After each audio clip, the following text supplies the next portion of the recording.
بسم اللہ الرحمن الرحیم۔ اس بات میں کسی کو شک نہیں اور مسلمان ہونے کے ناطے یہ بات واضح ہے کہ اسلام کا سب سے بڑا فریضہ، سب سے اہم فریضہ نماز ہے۔ حج سے بھی بڑا ہے، عمرے سے بھی بڑا ہے اور روزے سے بھی بڑا ہے۔ یعنی اور کسی عمل کے لیے اذان نہیں دی جاتی، لیکن نماز کے لیے اذان دی جاتی ہے۔ دیگر جتنے بھی اعمال ہیں وہ زمین پر نازل ہوئے، لیکن جو نماز ہے وہ آسمان پہ لے جا کے فرض کی گئی ہے۔ تو اس بات میں کوئی شک نہیں۔ چنانچہ نماز کے ترک کرنے کے اوپر جتنی وعیدیں ہیں اتنی زنا پر نہیں ہیں، اتنی کسی مسلمان کے قتل کرنے پر نہیں ہے۔ جو شخص جان بوجھ کر نماز چھوڑ دیتا ہے، نبی علیہ السلام نے فرمایا ایک حقب جہنم میں جلے گا۔ ایک حقب کا مطلب ہے 90 سال، ایک نماز ترک کرنے کے اوپر۔ ان الصلاۃ کانت علی المؤمنین کتابا موقوتا، نماز فرض ہے۔ جب نماز فرض ہے تو فرض کے بارے میں ایک قاعدہ ہے کہ اگر یہ نماز رہ گئی تو فلیصلیھا اذا ذکرھا، جب یاد آئے فوراً نماز ادا کرے۔ صرف توبہ کرنے سے اس کی معافی نہیں ہوتی۔ یہ فرض ہے۔ فرض کا قاعدہ یہ ہے کہ جو فرض ہے وہ قرض ہے، جب تک ادا نہیں کیا جائے گا اس وقت تک ادا نہیں ہوگا۔ جب تک ادا نہیں کیا جائے گا تب تک ادا نہیں ہوگا۔ ہزار معافی مانگ لے گناہ معاف ہو جائے گا، مگر وہ فریضہ ذمے رہے گا۔ چنانچہ آج کل جو بے نمازی کی کثرت ہوتی جا رہی ہے، اس کی وجہ سے بہت سی نحوستیں، بیماریاں ہماری طرف متوجہ ہیں۔ اللہ ہم سب کی حفاظت فرمائے، ہمیں معاف فرمائے۔ تو نماز فرض ہے۔ تمام ائمہ فقہا، صحابہ کرام، خود نبی علیہ الصلوۃ والسلام سے منقول ہے کہ جو نماز رہ گی اس کی ادائیگی ضروری ہے۔ یہ سن 2000 کے بعد کچھ لوگ آئے ہیں جنہوں نے کہا کہ جناب نماز قضا نمازیں کچھ بھی نہیں ہوتی، قضا کچھ بھی نہیں ہوتا۔ تو مسئلہ یہ ہے کہ ہمارے ہاں ایسا ہوتا ہے کہ لوگ 10 سال 15 سال نماز پڑھتے ہی نہیں۔ جس طریقے سے ہندو ہفتے میں ایک دن مندر جاتے ہیں تو ہفتے میں ایک دن مسجد میں آتے ہیں، یا کبھی عید پہ مسجد میں آتے ہیں، ورنہ مسجد میں نہیں آنا۔ تو چونکہ نمازیں زیادہ قضا ہوتی ہیں تو اس کو ایک اصطلاح مشہور ہے قضائے عمری، یہ سمجھانے کے لیے ہے، ورنہ حدیث میں قضائے عمری کا لفظ نہیں، حدیث میں قضا کا لفظ ہے۔ فلیصلیھا اذا ذکرھا، جب یاد آئے تو اب اس کو پڑھ لیں۔ نبی علیہ الصلوۃ والسلام سے روایات میں 3 واقعات ہیں، اور صحابہ کرام کی زندگی میں کئی واقعات ہیں، لیکن نبی علیہ الصلوۃ والسلام کی اپنی ذات کے 3 واقعات ہیں، اور وہ تینوں واقعات کا خلاصہ یہ ہے کہ فجر کی نماز آپ صلی اللہ علیہ وسلم کی قضا ہو گئی سفر میں، اور آپ نے فرمایا کہ ابھی ہمیں کون اٹھائے گا؟ تو حضرت بلال نے کہا کہ میں اٹھاؤں گا۔ تو حضرت بلال نے اپنے اونٹ کو بٹھایا اور ٹیک لگائی اور سو گئے۔ جب دھوپ آپ صلی اللہ علیہ وسلم کے چہرے پہ پڑی تو آپ فوراً اٹھے، آپ نے کہا یا بلال، اے بلال، یعنی تم نے مجھے کیوں نہیں اٹھایا؟ تو حضرت بلال نے عرض کیا کہ یا رسول اللہ، کہ جس نے آپ کو سلایا اسی نے مجھے سلا دیا۔ تو آپ صلی اللہ علیہ وسلم اٹھے ہیں اور آپ نے اپنے اونٹ پر سواری کی اور وہاں سے بھاگے۔ وہاں سے بھاگے مطلب تیزی سے نکلے، اور وہاں سے کچھ میل یا فرنگ فاصلے پر گئے، یعنی 1 یا 1.5 میل کے فاصلے پر گئے، اور وہاں پر اترے، وضو فرمایا، وہاں پر نماز پڑھی۔ یہ 3 واقعات مختلف روایات میں، ان تینوں واقعات میں یہ چیزیں کامن ہیں۔ فقہا نے ہر ایک کے اوپر الگ بحث کی ہے، لیکن بتانے کا مقصد ہے کہ جس جگہ نماز قضا ہوئی ہے آپ نے اس جگہ نماز نہیں پڑھی، بلکہ وہاں سے ہٹ کے دوسری جگہ پڑھی کہ اس جگہ پہ نحوست ہو چکی ہے۔ ترک نماز کتنی منحوس چیز ہے، اللہ ہم سب کی حفاظت فرمائے۔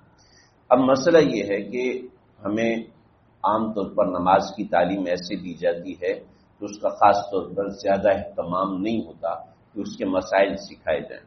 تو بعض مرتبہ بچپن میں مسائل پتہ نہیں ہوتے، جس کی وجہ سے غسل واجب ہوتا ہے وہ کیا ہوا نہیں ہوتا، یا اس طرح کے معاملات ہیں، نمازیں رہی ہوتی ہیں، یا بچپن میں نماز کا زور نہیں ہوتا، 8-10 سال کے بعد کسی سے ملاقات ہوئی، نماز کا ذوق پیدا ہوا، تو کبھی 5 سال کی، کبھی 2 سال کی، کبھی 10 سال کی۔ کچھ لوگ ایسے جن کی زمانے کی نماز قضا ہوتی ہیں، تو اس کے 2 طریقہ کار ہیں۔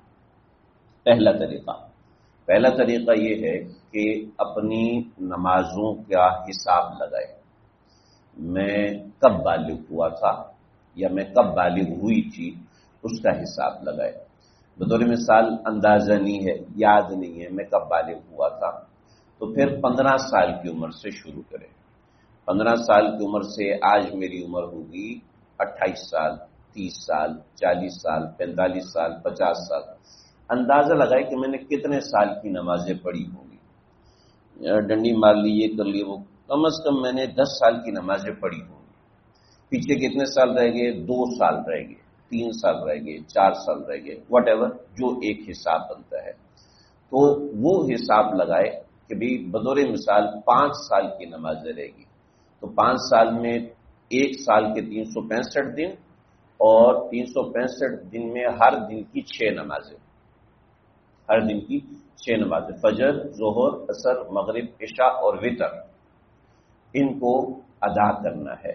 اب اس کا ایک حساب لگا لے کہ 1 سال کی 365 فجر ہیں، 365 ظہر ہیں، 365 عصر ہیں، یہ ایک حساب لگائے، اور یہ حساب لگانے کے بعد پھر بسم اللہ کر کے ان کو ادا کرنا شروع کرے۔ یہ ایک ہو گیا، اجمالاً بتایا ہے، اس کو ذرا سمجھ لیجئے۔ آپ اس کو کاغذ پہ بنا سکتے ہیں، اور ہر بندے کے ذمے لازم ہے کہ وہ وصیت لکھ کے رکھے۔ یہ دوسری بات ہے، وصیت لکھ کے رکھے کہ میرے ذمے اتنی نمازیں قضا ہیں، لہذا ان نمازوں کا فدیہ میرے مال میں سے ادا کیا جائے، اور اولاد کے ذمے لازم ہے کہ اس کا فدیہ ثلث مال میں سے ادا کرے، اور وہ فدیہ صدقہ واجبہ میں سے ادا کیا جائے گا، جسے جہاں پر زکوٰۃ دی جاتی ہے وہاں پر دیا جائے گا۔ یہ دوسری بات ہے۔ پہلی بات یہ ہے کہ اپنی نمازوں کا اندازہ لگائے کہ میرے ذمے اتنی نمازیں قضا ہے۔ اب فار ایگزامپل اندازہ صحیح نہیں لگا، کوئی بات نہیں، آپ کے اندازے کے مطابق شریعت حکم لگاتی ہے کہ فلیصلیھا اذا ذکر، ذکرھا مطلب جو یاد آیا۔ اب یاد کتنا آیا اس کا اندازہ اس بندے نے خود لگانا ہے، جس اندازے پہ مطمئن ہاں بھی اتنی ہوں گی، دل میرا مان رہا ہے اتنی ہوں گی، تو ان کو ادا کرنا شروع کرے، اور جتنی نمازیں ادا ہوں کاٹتا چلا جائے، اور جو بچ جائے وہ اپنی اولاد کے لیے وصیت لکھی ہوئی ہو یا اس طریقے سے ادائیگی ہو۔ دوسری چیز کی طرف میں پھر آتا ہوں، پہلے نمبر پہ جو بتایا کہ نماز ادا کیسے کرنی ہے۔ چونکہ نمازیں زیادہ ہیں تو ادا کرنے میں فرائض واجبات کو پورا کرے گا۔ مثلا اللہ اکبر کیا، اب سبحانک اللہم و بحمدک نہ پڑھے، صرف فرائض ادا کرے گا نماز کے، سنتوں کی قضا نہیں۔ زور کی نماز ہے، زور کی 4 سنتیں، بعد میں 2 سنتیں، یہ ذمہ نہیں ہے، تو صرف فرائض کی قضا ہوگی۔ اور فرائض کیسے ادا کرنے ہیں؟ سورہ فاتحہ پڑھی، اس کے بعد انا اعطینا پڑھی، اس کے بعد رکوع میں چلے گئے، ایک تسبیح پڑھی سبحان ربی العظیم، پھر کھڑا ہو جائے گا، پھر سجدے میں چلا جائے گا۔ اب سمی اللہ لمن حمدہ کہے یا اللہ اکبر کہہ کے کھڑا ہو جائے اور اللہ اکبر کہہ کے ہی چلا جائے تب بھی کافی ہے، اگر تکبیر نہیں بھی پڑھی تب بھی نماز ہو جائے گی۔ سجدے میں گیا، ایک تسبیح سبحان ربی الاعلیٰ کی پڑھا، پھر بیٹھا، پھر سجدے میں گیا، پھر کھڑا ہوا، فاتحہ سورت ملائی، اس کے بعد اسی طریقے سے رکعت پوری کی، پھر التحیات للہ والصلوات والطیبات، السلام علیک ایھا النبی ورحمۃ اللہ وبرکاتہ، السلام علینا وعلی عباد اللہ الصالحین، اشہد ان لا الہ الا اللہ واشہد ان محمدا عبدہ ورسولہ، یہ پڑھ کے سلام پھیر لے۔ اور اگر تھوڑا سا یہ کر لے کہ اللہم صلی علی محمد اللہم اغفر لی پڑھ لے گا تو سنت بھی ادا ہو جائے گی، لیکن واجب یہاں تک مکمل ہو جائے گا۔ اللہم صلی علی محمد درود ابراہیمی کی جگہ اور ربی جعلنی کی جگہ اللہم اغفر لی پڑھے اور سلام پھیر دے، یہ 2 رکعت ادا ہو جائے گی۔ تو یہ آسان مختصر طریقہ جس سے 1 منٹ میں فجر کی 1 نماز ادا ہو جائے گی۔ اسی طریقے سے ظہر کی نماز میں 2 رکعت تو ایسے ادا ہوں گی، لیکن تیسری اور چوتھی رکعت کے اندر کھڑا ہو اور سورہ فاتحہ پڑھے، اور سورہ فاتحہ پڑھنے کے بعد اسی طریقے سے نماز ادا کرے۔ لیکن نمازیں بطور مثال بہت زیادہ ہیں، تو اس صورت میں بعض حضرات یہ بھی فتویٰ دیتے ہیں کہ سورہ فاتحہ ترک کر سکتا ہے، یہاں پر سورہ فاتحہ کی جگہ سبحان اللہ 3 دفعہ پڑھے اور رکوع سجدہ کر کے آخری 2 رکعت کی بات کر رہا ہوں. آخری 2 رکعت میں سورہ فاتحہ سنت ہے. اگر نمازیں بہت زیادہ ہیں تو یہاں پہ سبحان اللہ 2-3 مرتبہ پڑھ لے تب بھی کافی ہے. اس سے اس کی 4 رکعت نماز ادا ہو جائے گی. اور ذہن میں رہے کہ جیسے جیسے نمازیں ادا کرتا رہے ویسے ویسے ان کو کاٹتا رہے. اس کا طریقہ یہ ہوگا کہ ہر نماز کے ساتھ ایک نماز پڑھ لے، یا پھر فجر کی نماز پکڑ لے. بھئی 100-150 فجر کی نمازیں ادا کریں، پھر 100-150 ظہر کی نماز ادا کریں، 100-150 عصر کی، 100-150 مغرب کی، عشاء کی، پھر وتر کی. جو وتر ہمیشہ عشاء کے بعد ہوں گے. تو یہ طریقہ کار ہے قضاء عمری کو ادا کرنے کا کہ بھئی اس طریقے سے انسان قضا ادا کرے. یاد رکھیے ہر مسلمان کی ذمہ لازم ہے کہ وہ صاحب ترتیب بنے. صاحب ترتیب اس کو کہتے ہیں جس کے ذمہ کوئی ایک فرض نماز قضا نہ ہو، وہ شخص صاحب ترتیب ہے. اگر نمازیں اس کے ذمہ قضا ہیں یا پتہ ہی نہیں ہے کہ قضا ہیں یا نہیں تو یہ انتہائی غفلت ہے. ایسا نہیں ہونا چاہیے. تو یہ ایک تو ادائیگی کا مختصر سا طریقہ ہو گیا. دوسرا، بطور مثال اب ادائیگی نہیں ہو سکی تو اب وہ وصیت کرے کہ میرے ذمہ اتنے روزے باقی ہیں اور میرے ذمہ اتنی نمازیں باقی ہیں، ان کا فدیہ میرے مال میں سے ادا کیا جائے. تو مال کے ثلث میں سے یعنی 1/3 میں سے اس کا حصہ ادا کیا جائے گا. اب کوئی شخص بوڑھا ہو گیا، اس کو پتہ ہے میں نمازیں پوری نہیں کر سکتا، وہ اپنے اندازے سے حساب لگائے اور حساب لگا کے اپنی زندگی میں اپنے مال میں سے اس کو ادا کرنا شروع کرے. یہ تو بات ہوگی تھیوریٹیکل، یعنی تھیوری کے حساب سے یہ بات ہے. لیکن اس کا پریکٹیکل کرنے میں اپنے پاس چارٹ بنا سکتے ہیں. یہ موبائل اپلیکیشنز ملتی ہیں، قضا ایپ کے نام سے موبائل اپلیکیشنز ملتی ہیں. اس کے ذریعے سے بھی آپ اس میں ٹک ٹک کر کر کے مائنس کر سکتے ہیں. بہت سے لوگوں کو میں نے کر کے دی ہیں. آپ حضرات میں یا کوئی بھی سننے والے وہ مجھ سے طریقہ سیکھنا چاہیں تو میں سکھا دوں گا. ابھی اس طرح اندازہ لگائیں، یہ کیلکولیشن ہوگی، اس طریقے سے اپنی نمازیں اپنے ذمے پوری کریں کہ اگر ایک نماز بھی مرنے سے پہلے میرے ذمے رہ گئی تو میں تو اللہ کے ہاں مجرم ہوں. سیدھی سی بات ہے، میں اللہ کے ہاں مجرم ہوں. میرے فرائض پورے نہیں. فرائض پورے ہونا یہ ضروری ہے. اگر اسی حال میں انتقال ہو گیا تو فرائض پورے نہیں ہے تو یہ معاملہ گڑبڑ ہے، وہاں پکڑ ہو سکتی. فرائض پورے ہوں اس کے بعد نفل نہ ہو، انسان گنہگار ہے تو پھر چلتا ہے. تو یہ موٹی موٹی باتیں ہیں میں نے آپ حضرات کے سامنے عرض کی. اس کے حوالے سے ہو یا کسی اور حوالے سے کوئی سوال ہو تو آپ حضرات کر سکتے ہیں. کوئی چیز دوبارہ پوچھنی ہو سمجھ میں نہ آئی. ایک نماز کا فدیہ ایک صدقہ فطر. صدقہ فطر آج کے حساب سے احتیاطاً 300 روپے ہے، لیکن آپ ظاہر بات اگر نماز قضا زیادہ ہیں تو پھر اس کا حساب لگائیں تو کل بن کے کراچی کے حساب سے 215 216 اتنے حساب سے بن جاتا ہے، تو وہ پھر کمی بھی آ جاتی ہے.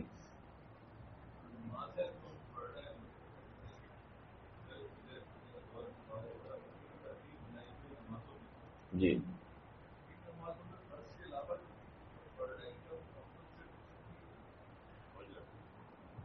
نہیں، دیکھیں فرض کے علاوہ جو ہم سنت موقدہ پڑھ رہے ہیں، یہ سنت موقدہ یہ الگ سے ذمے ہیں. ٹھیک ہے، یہ الگ سے ذمے کہ نبی علیہ الصلوۃ والسلام نے ان کی بڑی پابندی فرمائی. ٹھیک ہے، تو یہ ان کی ذمہ داری الگ ہے. بقیہ اللہ اس کو کمپنسیٹ کریں گے نہیں کریں گے یہ شریعت میں نہیں لکھا ہوا. ٹھیک ہے، جب شریعت میں لکھا ہوا نہیں ہے تو ہم کر نہیں سکتے.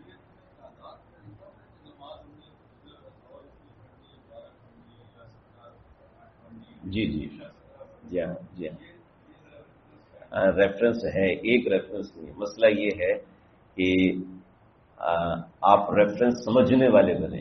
ٹھیک ہے، اس کے بعد پھر ہم آپ کو ریفرنس سمجھائیں گے.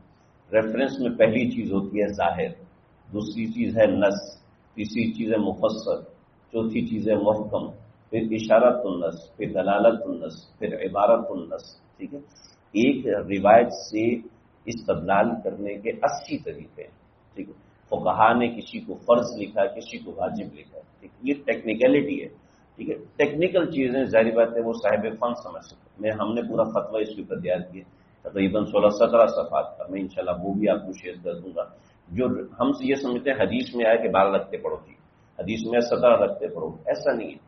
صحابہ کرام میں جرت نہیں ہوتی تھی. اللہ کے نبی کیا پڑھیں؟ بخاری کی روایت ہے نبی علیہ الصلوۃ والسلام نے صلی الظہر خمسا، صلی الظہر او العصر خمسا، بخاری میں دو جو ایک روایت میں صلی الظہر خمسا، ایک روایت میں صلی الظہر او العصر خمسا، کہ آپ نے ظہر کی 5 پڑھی یا عصر کی 5 پڑھی.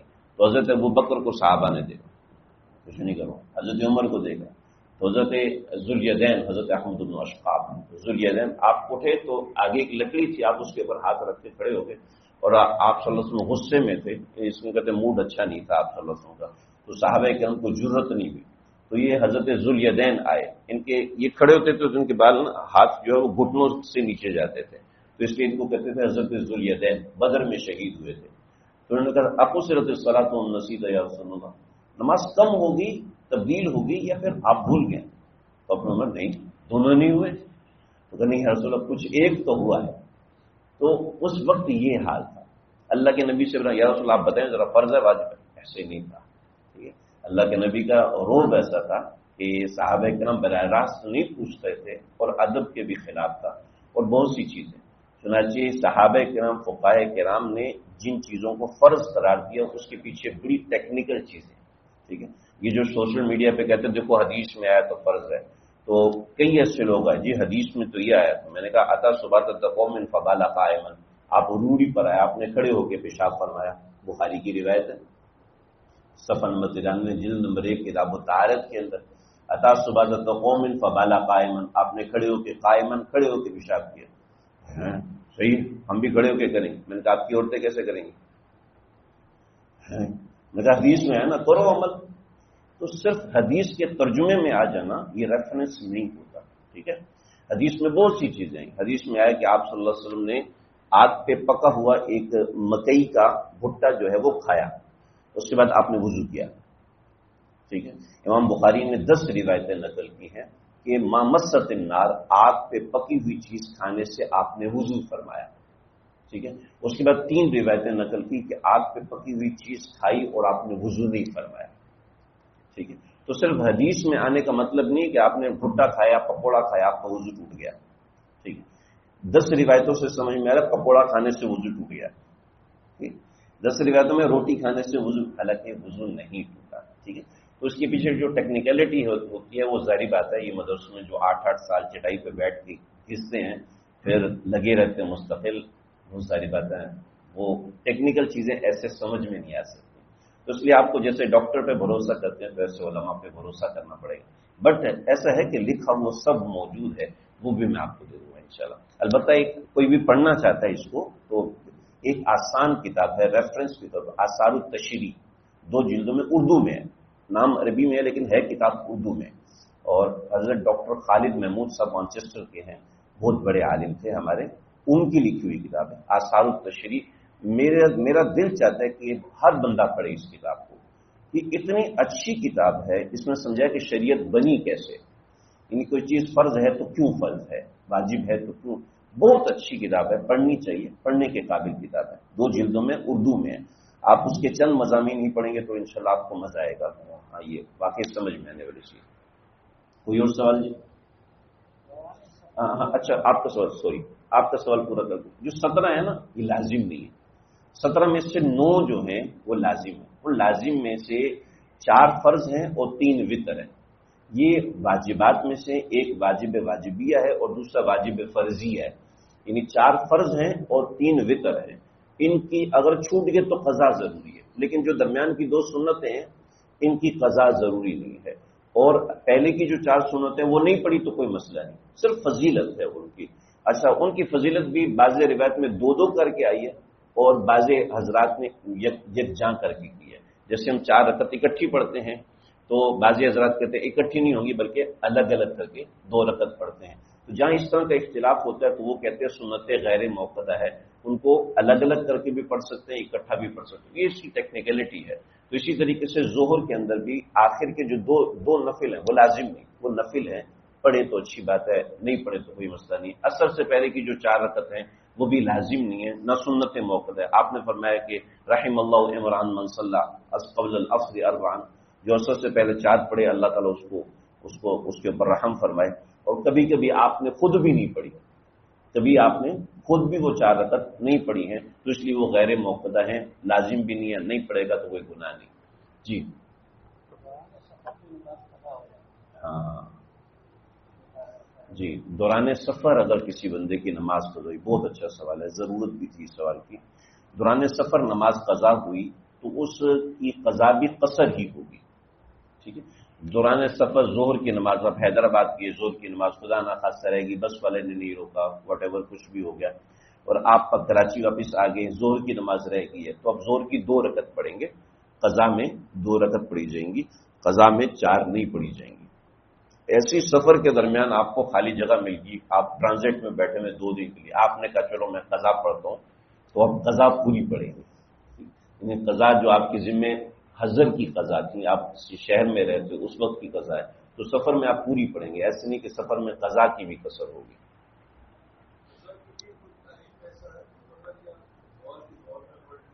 قضا کسی بھی وقت پڑھ سکتے ہیں، قضا کے لیے کوئی وقت مقرر نہیں، حتیٰ کہ قضا عصر کے بعد، لا صلاۃ بعد العصر حدیث میں آتا ہے، عصر کے بعد کوئی نماز نہیں. حدیث میں آتا ہے فجر کی فرض سے لے کے اشراق تک کوئی نماز نہیں ہے، لیکن قضا نمازیں آپ اس وقت بھی پڑھ سکتے ہیں. البتہ جب سورج زرد ہونے لگے، یعنی مغرب سے 25 منٹ پہلے، پھر آپ قضا نہ پڑھیں. ٹھیک ہے، ورنہ قضا نمازیں کسی بھی وقت، یعنی زور کی فجر کی نماز عصر کے وقت میں پڑھ سکتے ہیں، عصر کی نماز فجر کے وقت میں پڑھ سکتے ہیں، اس میں کوئی ممانعت نہیں. ٹھیک ہے، البتہ ایک اور، فجر کی سنتوں اور فجر کے فرضوں کے درمیان بھی کوئی نماز نہیں، لہذا اس وقت بھی آپ قضا نہیں پڑھ سکتے. جی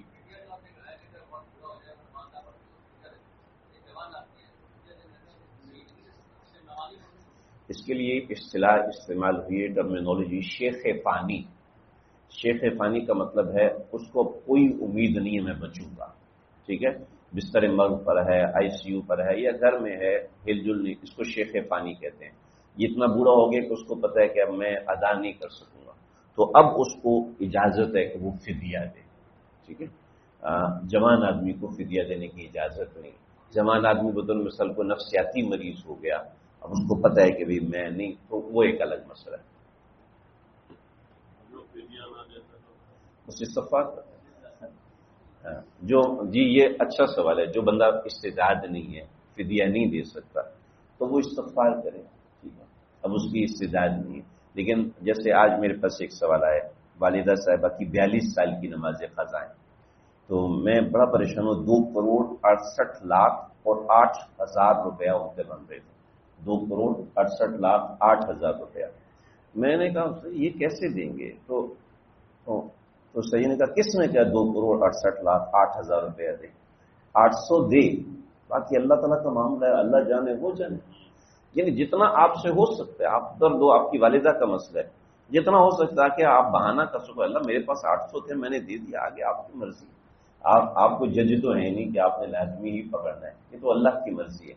لیکن ہم نے اپنا قاعدہ پورا کرنا کہ ہم 500 روپے تو ہے، میں وہ تو ڈالوں، 200 روپے ہے وہ تو دے دوں. میں یعنی جتنا مجھ سے ہو سکتا ہے میں اتنا کروں، بقیہ اللہ کی مرضی. اور میں آپ کو حیرت کی بات بتاؤں، ہمارے ایک ساتھی انہوں نے کہا میں نے اپنے والد کا فدیہ دینا ہے، لیکن میری تنخواہ اتنی ہے کہ میں اس میں 90 روپے دے سکتا ہوں، مہینے میں 90 روپے دے. 20,000 تنخواہ تھی بیچارے کی، میں 90. میں نے کہا بسم اللہ کرو دو. ٹھیک ہے، اب یقین کریں آج اس کی تنخواہ تقریباً 24 لاکھ ہے. حیران ہو، 24 لاکھ سے اوپر اس کی تنخواہ ہے، اور فدیہ تو وہ کب کا ابا کا دے چکا ہے. تو ہم دینے کا ارادہ کریں، اللہ تعالیٰ راستہ کھول دے. اس کو کوئی بہانہ چاہیے، ہم بس اپنا ارادہ کریں، کیونکہ ہم تو رزاق تھوڑی ہیں، رزاق اللہ ہے. ٹھیک ہے جی، کوئی اور سوال؟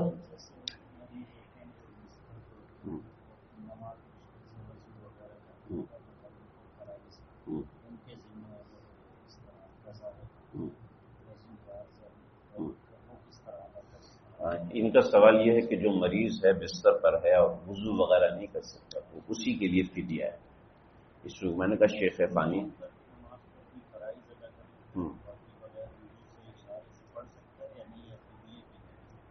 دیکھیں یہ مسئلہ آپ کا تھوڑا سا ایسا ہے، یعنی اپنی وضو کر کے ادا کر لیا، بقیہ کا کیا کرے؟ بغیر وضو کے نہیں ہوتی. ٹھیک ہے، بغیر وضو کے نہیں ہوتی. اب کسی شخص کا وضو رکتا نہیں ہے، ٹھیک ہے، ریح کا مسئلہ ہے، پیشاب کا مسئلہ ہے، خون کا مسئلہ ہے، رکتا نہیں ہے، تو اس صورت میں یہ ہے کہ اس پورے ڈیوریشن میں ریح نکلنے سے اس کا وضو ٹوٹے گا نہیں. ٹھیک. اگر خون کا مریض ہے، جیسے خواتین حیض و نفاس کا مسئلہ ہوتا ہے، یا استحاضہ کا مسئلہ ہوتا ہے، تو اس صورت میں خون نکلنے سے اس کا وضو نہیں ٹوٹتا. یہ میں مسئلہ اجمالاً بتا رہا ہوں، بہت ہی اجمالاً. جن لوگوں کو سلسل بول کا مرض ہوتا ہے، یا خون آنے کا مسئلہ ہوتا ہے، یا کچھ اس طرح کی ریح کا مسئلہ ہوتا ہے، پیشاب کا مسئلہ ہوتا ہے، تو ان لوگوں کے لیے اس نوعیت کے معاملات ہیں کہ پیشاب نکلنے سے، کپڑوں پہ لگ جانے سے، ریح نکلنے سے ان کا وضو نہیں ٹوٹے گا. ٹھیک. یعنی بعض شرائط ہیں جس میں وہ معذور قرار دیے جاتے ہیں. اب وہ اسی حالت میں طواف بھی کر سکتے ہیں، اسی حالت میں نماز بھی پڑھ سکتے ہیں، تلاوت بھی کر سکتے ہیں، اس سے وضو نہیں ٹوٹے گا. ٹھیک ہے نا. تو اب وہ اس طرح بڑے سے اشارے سے ادا کرے، یا پھر وہ اس صورت میں فدیہ ادا کرے. یہ جنرل مسائل ہیں، عمومی مسائل. کسی کا اگر خصوصی مسئلہ ہو تو وہ الگ سے سمجھنا چاہیے. ٹھیک ہے جی، بات سمجھ میں آئی. صلی اللہ تعالی علی خیر خلقہ محمد. بسم اللہ الرحمن الرحیم. الحمد للہ رب العالمین والصلاۃ والسلام سید الانبیاء والمرسلین نبینا محمد و آلہ وسلم. اللہ جی بیٹھنے کو، جمع ہونے کو قبول فرمائیے. اے اللہ، یہ جو مسائل ہم نے سیکھے ہیں، سمجھے ہیں، تیرے نبی نے فرمایا 1000 رکعت نماز سے افضل ہے دین کا ایک مضمون سمجھ لینا. اللہ ہمارے لیے قبول فرمائیے. صلی اللہ تعالی علیہ وسلم.